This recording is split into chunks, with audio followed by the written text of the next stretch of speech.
Hi, my name is Amanda Correlli, and this is my Leadership Capstone project. So I chose to do this project on my mom, Francie Correlli, who served as a homeschool tutorial administrator slash principal for about 6 years. So some of her background story, she has an associate's degree in general studies, which took her 4 years to earn because she was working full time to put herself through school. So she's always been a really hard worker, and it took her quite a long time to finish that degree. 22 years this May, she will have been married to my dad, and she is the mother of three, myself included. For most of my life, she was actually a stay-at-home mom. Just a couple years ago, she went back to work once we had all gotten older, but she was a stay-at-home mom for a long time, and for a good 7 years as a child, she actually ran an in-home daycare. So she's always been doing something, always been busy, and then recently she did just retire from the position as the administrator. So as the administrator, she had multiple different responsibilities.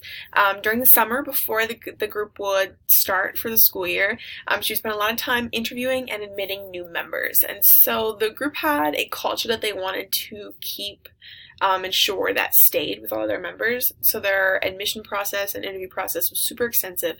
There were lots of applications and certain questions on the applications, and there were also some of them had to give references and things like that just to maintain that culture of the group. And then after that step was completed, she would create class schedules. She'd figure out which classes that they needed to offer, which classes that people wanted the group to offer, and then she would assign teachers and students to those classes. And then once the school year would start, she would upkeep on the website, make sure everything's running smoothly, control posts and things like that. They would have a lunch assembly every week, and she would be in charge of speaking at the assembly, making things run smooth there as well. And then her day-to-day operations as the group would run, she would make sure everything would run smooth and handle any of the conflicts that came. Hopefully there weren't any, but it's not how life goes, is it? So Francie's leadership styles and values, she really values good communication, which is super important as a leader because good communication skills can prevent unnecessary conflict. So Francie really values good communication. She also really values encouragement. One thing Francie will tell you is that she wants you to see yourself the way that she sees you, which is a good thing. She always wants people to see the best in themselves, and she wants to encourage them to do so. And so encouragement's a really big part. It's really one of her big values, and it comes out in the way that she leads people. And she's also, her biggest leadership style is servant leadership, which is basically serving the people that you lead rather than being more like a dictator type style. So it's like, as you do this for me, what can I do to help you in this process or serve you in this process? And that's kind of her biggest leadership style.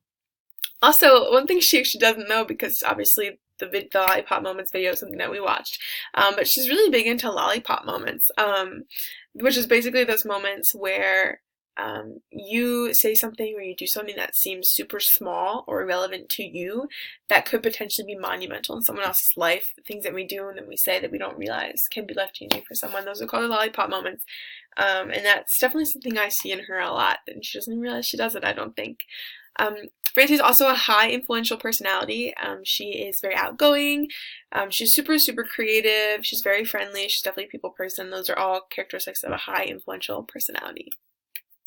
So as Francie was running this group, there were lots of things that she discovered and learned that helped really shape her as a leader. So when she took over the group, she actually learned that the group was not legally established in the correct way. So she had to figure out how to establish the group as a nonprofit organization, which was obviously something that she had no idea about.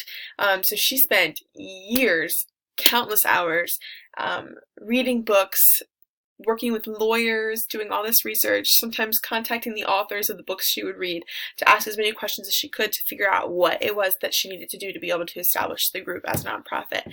And then on top of that, she also had to write all of the legal paperwork that went with establishing the group as a nonprofit. And so with the help of lawyers, she did that as well. So she definitely spent a lot of time researching on the phone, things like that. And then a few years later, after establishing the group as a nonprofit, her next kind of big thing was establishing a board of directors in the group, which it actually didn't have until that point. That was super important to her. It should be important to every leader, because then she wasn't the only one making the decisions, and there was a team behind her supporting her.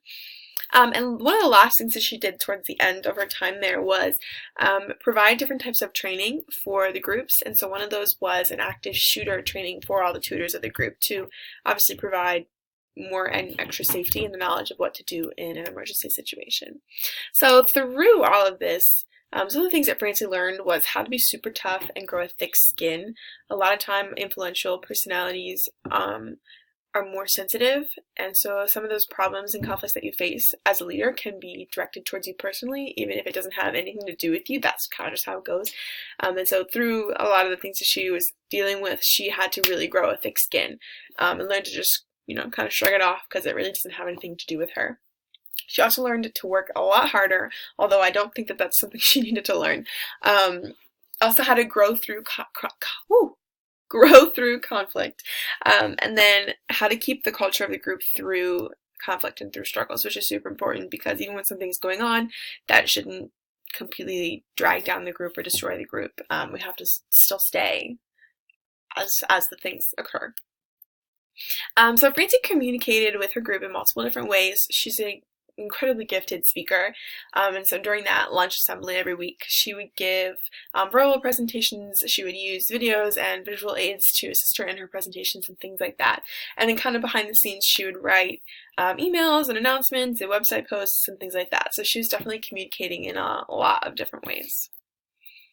So some of her conflict management styles, kind of pre-conflict, she really values honesty, integrity, and really good communication, which are all things that can help with ensuring that there's less conflict. But obviously conflict does happen, and so when it does, Francie likes to, she developed the board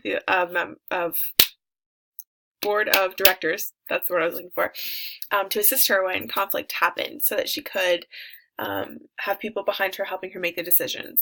And then one of the biggest things that she said that she learned with conflict is that this is the reality of a situation, and sometimes people choose to see this instead. And no matter what you say or do, they're only going to see what's over here, and they're not going to see the truth of the matter.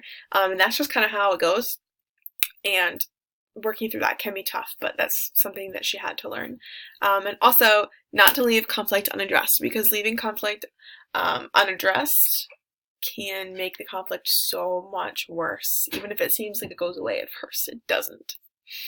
So my personal leadership style and values, I'm also, I'm my mother's daughter. I'm a high influential personality. I also really value encouragement. I'm extremely creative, pretty much optimistic most of the time. Those are typical traits of a high influential personality, but I definitely found myself in that type of personality type.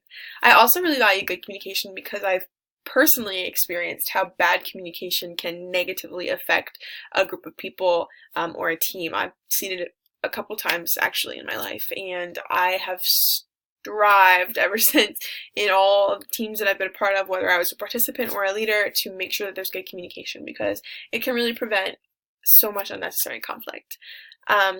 I'm also, just like my mom, a servant leader. It's kind of something I grew up doing and seeing around me. And I've seen how well that can work for a group and how much it really changes people. It's more about serving than just leading, and I really like that. So one of the personality types that I think will be really hard to lead as a high influential would be a dominant personality type, because they can tend to be more harsh, careless. They like to operate with rigid schedules and things like that. They're result driven, while high influential personalities are people driven. I think those are all things that are very difficult to handle as a high influential because we're really not like that, and those things kind of make us like, I don't like that. So I think that can be kind of difficult. If I was in a position as a high influential to lead a high dominant personality type, or maybe multiple of them in a group, I would ensure that there was a fast-paced environment kept. Oh, it's my dog. I would ensure that a fast-paced environment was kept, and then I would also give the dominant personalities some extra responsibility because they really thrive under responsibility. And then in addition to that, giving them freedom in their the way that they carry out tasks and they perform them, because they also like to have freedom in that arena. So I have lots of improvement opportunities to grow as a leader in front of me. I'm in a few leadership positions currently, actually. I'm leading a group of college-age students with a team of other people. So definitely the things that I have been learning have helped me improve in that. But also, this course has helped me improve and will continue to until we're finished. I've been learning a lot that I've been able to put into practice. And then last, I'm actually in a leadership position at work as well, and I have to go through training with our operator of the business. And actually, a lot of the stuff that I've learned in that training has kind of correlated to the stuff I've learned in this class. So there's been a lot of learning for me lately, but I know I still have room to improve. My side is of conflict management. Again, good communication can prevent conflict, so I'm really an advocate for that. But when conflict happens, my typical choice that I reach for would be collaboration. Even though it takes a ton of time, I think it's super important for everyone to work together. Even though it's difficult, I just think that's the best form of conflict management. Obviously, it's not always the best in every situation, but that's usually what I would think. And again, I do not like avoiding situations because I just think it creates more room for people's anger to grow and for wounds to fester and things like that. So try not to avoid things ever. And last, my mission statement. Amanda Correlli has one major goal in this life, and that is to see people loved, cared for, and encouraged to grow to their full potential. It might be cheesy, but she wants to make the world a better place by helping people become better versions of themselves. Amanda starts by serving people and showing them that there are still kind people in a world that has become so broken. So that was my leadership capstone project. Thank you so much for watching. Have a great day.